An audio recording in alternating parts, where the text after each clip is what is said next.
Hey guys, what's growing? It's Heather at Bush Poppy Farm, and today we're going to get started on some fall gardening.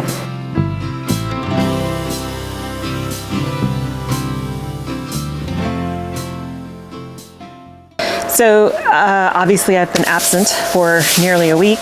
I've been really unwell, so it's been a struggle. I had a 4-day migraine, which was real fun.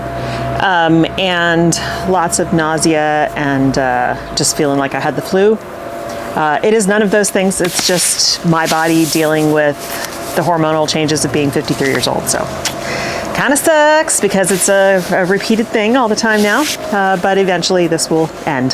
So anyway, it is Monday today. It is hot. It's going to be 100 again today.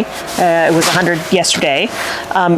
Yesterday I did no gardening whatsoever. My husband and I had a date day and we went out for the entire day. We did some furniture shopping because we need to replace our dining room that's very old and falling apart. Today I got up super early because I knew it was going to be hot. I went out to the farm and I did all of my harvesting for bouquets. So it is now 10:43 a.m. and it's already 90 degrees Fahrenheit. So it's going to be quite a warm day. I still have a little bit of harvesting to do here. I'm going to harvest I'm looking at them right now, so I'm looking off in the distance. I'm going to harvest hydrangeas for these bouquets as well. And then I have to do deep watering of everything because when it's really hot like this, and all my containers just dry out like that. So because in addition to it being really hot, our humidity is only about 25%. So very, very dry. And that means that things just really dry out fast. So we're going to get started by getting all the watering done. That's boring. You guys don't need to see that. But then I'm actually going to start some seeds for the fall garden. And it's reached a point in the day where it's too hot to do this right now. Maybe this evening or definitely tomorrow, because it's going to be like dramatically different tomorrow. It's going to be like a high of like 70 degrees Fahrenheit. So an amazing day tomorrow. I have to clear out a whole bunch of the fall planted spring flowers that are now done in the front garden, and prepare that soil for direct sowing of some of my fall garden. And then some of the other fall garden stuff we will be sowing in 6-packs, and we'll do that today because I can do that in the greenhouse. It's going to be a little more shaded. So, all right, let me get started on the watering, and then I'll come right back and we can go over what seeds we're going to plant for the fall garden. Okay, watering done. Actually, a whole bunch of stuff done, but including taking care of the chickens. So we keep 2 Tupperware containers full of water in the freezer. So they make big ice blocks, and on hot days like this, I put those ice blocks in the chickens' water, because otherwise it just heats up. Even if it's in the shade, it heats up so much that they actually won't drink it, and that obviously leads to dehydration, which can be deadly. So I also gave them a whole bunch of frozen berries. So they will pick at those. I put them in a tray. They'll pick at those and they'll get, they'll get some coldness out of that, which also helps lower their core body temperature a little bit. Plus it's a nice little treat for them. So I went and did that. It is really warm today. Okay, so I've got a whole bunch of 6-packs full of soil here waiting to be sown with seeds. Now, I'm not starting any of these in soil blocks because this is for my home garden and I don't need 20 or 40 lettuce plants out there, right? So I'm doing smaller amounts, and it just makes sense to put them in these 6-packs. So the first thing I'm going to sow is arugula. Now, arugula is something that we love to eat in our salads, and sometimes just by themselves. They're yummy, nice and spicy, but they really like cooler temperatures. They bolt really easily. So this is a slow bolt variety, and I'm gonna try it even though we may potentially continue to get a couple of 100-degree days here and there. If I keep sowing these, then I'll have a small supply that I can replace when things bolt. So arugula is the first one. Still along those lines of green things. Cilantro. So another one that we absolutely love, and I actually needed it this weekend and didn't have any. So this one's a long-standing one. It is also slow to bolt. So I'm gonna sow another round of that. And then we start getting into, the things that want more cooler temperatures. Now, our fall here generally doesn't start until late November. So I have plenty of time for these things to get up and running, and I probably will do multiple successions of these because some of them will just fail because we'll get late. We might even in October end up in days in the hundreds. We just don't know. It's been such a very strange year so far. So I'm gonna start some now, and then I can start some in September, and we'll just see how that goes. But this next one is Patty's Choice Summer Bib Lettuce. It thrives in cool conditions, but will also do well in the shade. So what I'm going to do is sow some of that and put it in with the beans and stuff where they're shaded, so that it'll be cooler for them. The soil temperature will be. Next one is Swiss chard, a favorite in this house. This one is the Celebration variety. I've been pulling from this pack for a while. Chard, just like beet seeds, is a compound seed. So I'm only going to put one of these into each cell because it will produce multiple plants in that one cell from this one seed. So these, you can direct sow these, but I'm actually going to put them in these 6-packs just to make it easier to transplant, because they'll be much bigger when they get transplanted, and they'll have a tendency to do better. So, all right, now, what else are we gonna do here? Collards. We love collard greens. These are Georgia Southern Creole collards. It is an heirloom, and they say sow late winter and mid-spring for a harvest before the hot weather, or plant in early fall or for a late fall harvest. So I'm actually going to plant these now, and again I'll do successions of these. So hopefully we can have some for Thanksgiving. Now on to some brassicas, which again we also love. I actually don't have any broccoli in here. I need to find where my broccoli is, but I'm starting 2 types of cauliflower. This one is called the Purple of Sicily. It's a sweet cauliflower. It cooks to a bright green color. It's so funny, these purple things, they end up turning green when heat is applied. So hopefully we'll have a fall harvest of this. And then in late fall, I will also sow more of that so that I can have an early spring harvest.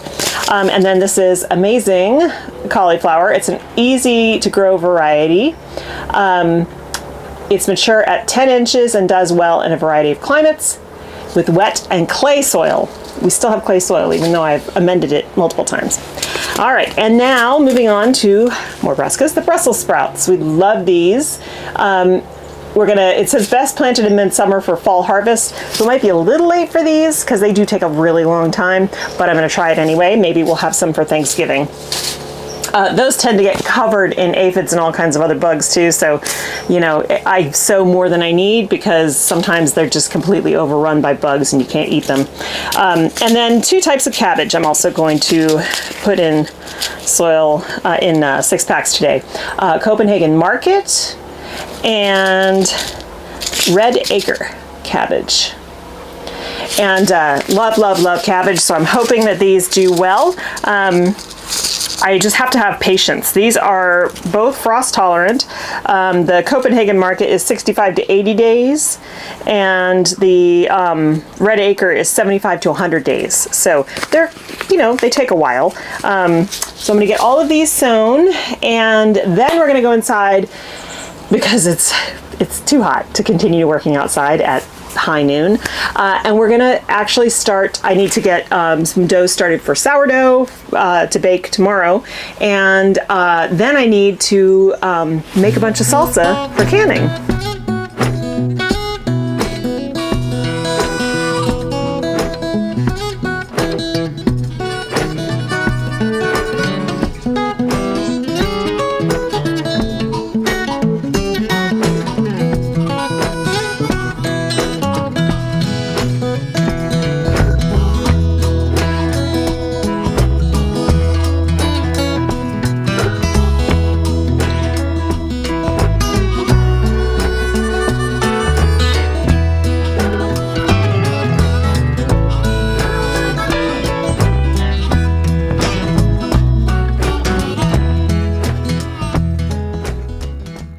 Okay, so it's a little while later. I have taken a shower. I couldn't stand the sweat and grime anymore, even though I'm gonna get hot and sweaty again later today when I'm out in the garage building bouquets.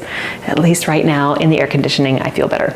And I've made some iced coffee because it's hot outside. Okay, so first thing I'm gonna do is get the dough ready for sourdough bread that I will bake tomorrow.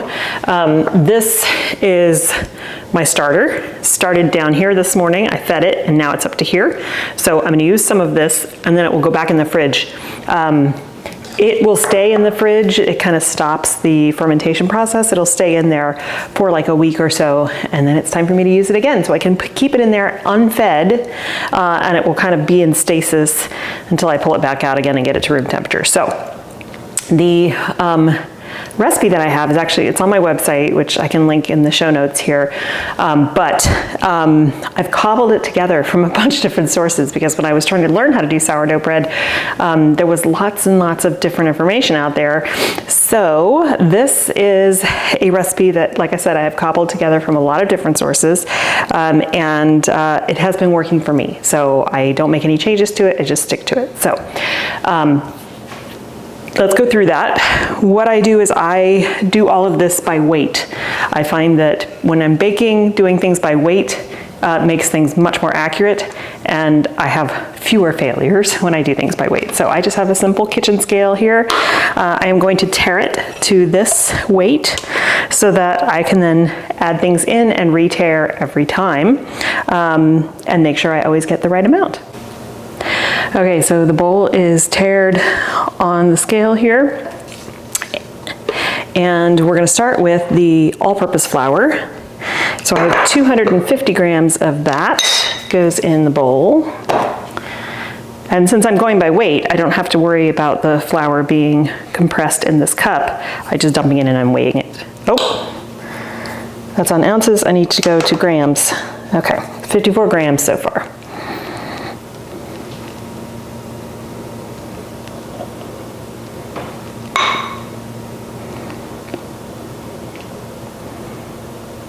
Okay, that's 204, 236. All right, 250. Okay, so that's the all-purpose flour.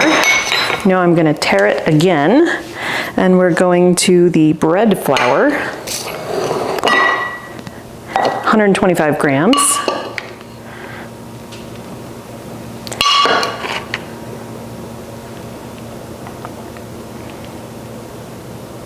Real close. All right, 125 grams of bread flour, and then the whole wheat flour, which is 100 grams. So re-tare, all right, and 100 grams of whole wheat.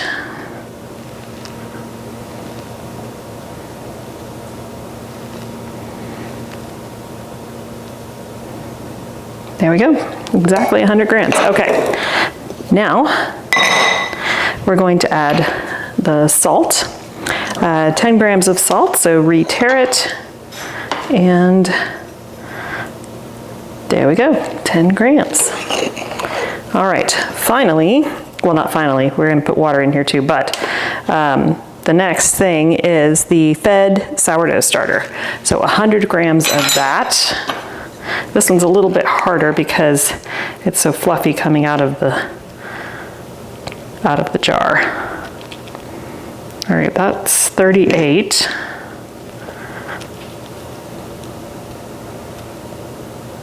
Okay, that was 90. Only needs a tiny bit. There we go.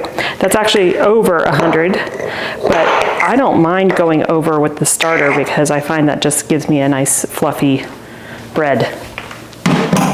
All right, final addition is the water. So 325 grams, and I might go a little bit over on that. I also don't mind a wetter dough. That's one of the things that's hard to get used to with sourdough, is that the dough starts out very wet and very sticky. And so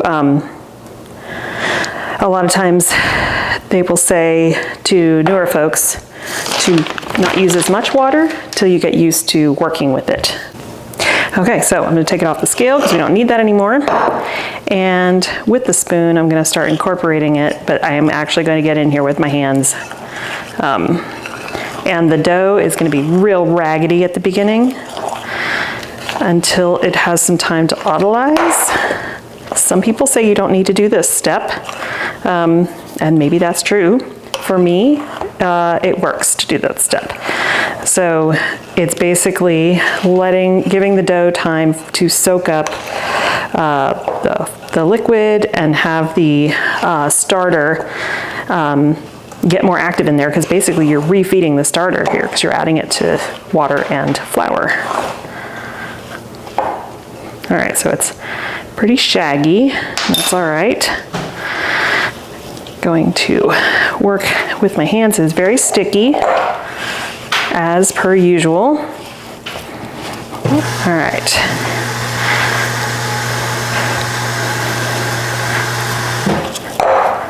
Okay, so that actually feels good. It's actually not even as shaggy as it often is, but it has nowhere near any gluten production yet. So that's the stretch and fold process. All right, so what we're gonna do is we're gonna cover this with a damp towel for 1 hour, and then we'll come back and start the stretch and fold process, which is how we're going to get it to start producing gluten in there and get it nice and elastic so that we can, and also filling it with air so that we have a really nice sourdough loaf.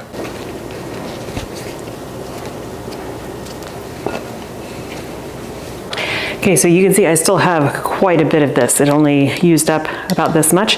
So I think probably tonight for dinner on the side, because we're gonna have some leftovers, I will make some flatbreads, just popping this in a pan, in a greased pan, you know, pouring it in like a pancake, putting some salt, coarse salt, and some chives and other herbs on top, and then just frying it like a pancake. I'll probably do that to use up some of this, because otherwise next time I feed it, it will overflow the jar. So then it will go back in the fridge, so later this evening.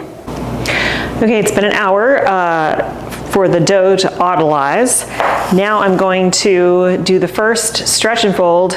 And you know, honestly, like I'm still very new at sourdough, and lots of people do it different ways. And so this may be different from how you do it, but that's okay, because it turns out as a nice loaf of bread every time. So, you know, if it's different, don't come at me in the comments. All right, so I'm gonna show you how I do the stretch and fold, and you'll see how the dough starts, and then how it looks after the first stretch and fold. And then we're gonna do that 3 more times over every half hour. I'm gonna do it, and then 3 more times, so an hour and a half.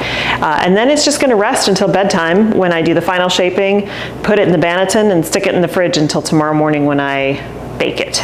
So, all right, first stretch and fold.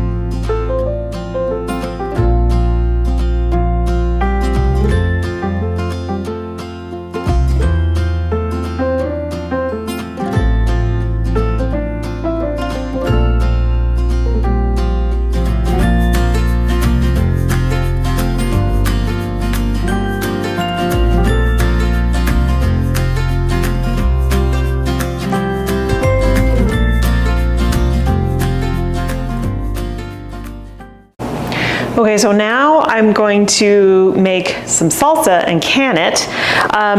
Every year I try a different recipe because I still haven't really found one that I really like. So this one is called Fiery Roasted Salsa. It is for canning, and it's from Heartbeat with B-E-E-T Kitchen. I will link that below.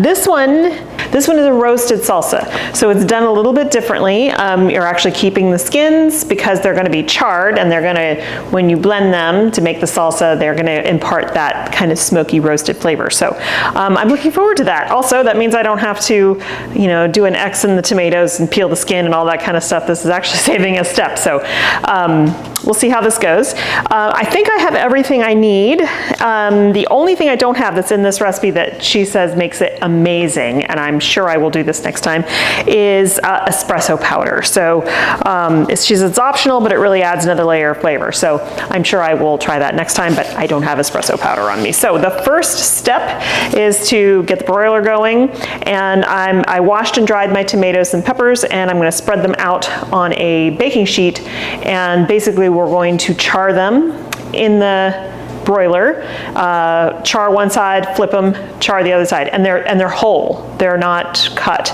And then I'm gonna core anything that needs to be cored, pop it all in the blender, and blend them up. So it's just the tomatoes and peppers, and then everything else. So in the blender, I'm also going to add the juices from the pan, from the roasting, garlic, and half of the diced onions, and then blend it till it's pretty smooth. And then I'm going to add it to more diced peppers, the remaining onions, and apple cider vinegar. So yeah. I'm looking forward to trying this. I've got my water bath canner set up. I do not have a pressure canner. I don't do enough canning to justify that, but I do have a water bath canner set up, and this is made for water bath canning, so there is apple cider vinegar as my acid to make sure that it's safe. Yeah, so I'm gonna get going. I will take you guys along the way, and we'll see how this turns out.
Okay, so I hope that salsa is yummy. The house smells amazing. The kids, when they came home, were like, oh my God, it smells so good in here. So hopefully it'll be good. I'm going to get these bouquets made up. I'm going to end the video here, but I wanted to show you what I harvested today. I only have to build 10 bouquets today, so it's nothing huge. So I'll have a bunch left over to make a nice little bouquet for the house. So let me show you what I'm working with. Okay, sunflowers, big old bucket here. Mostly the same variety, but there's a few. There's a couple of Sunflower Steve sunflowers in here, so, and then like different varieties, but for the most part they're the same. They're just so pretty. Okay, and then I have Sweet Annie as the filler for the most part, the greenery, and also cinnamon basil, and it smells amazing. I've got some Status, some straw flower, which actually I'm not going to use these in the bouquets. I'm actually going to dry these. This color is perfect for the autumn dried flower stuff I do with pumpkins, so I'm drying those for that. One bunch of asters in there. And then this is some dahlias, zinnias for the most part, a few more snapdragons, and some amaranth. So thanks so much for hanging out with me today, you guys. I hope you have a wonderful time in your garden, and I'll see you in the next one. Bye.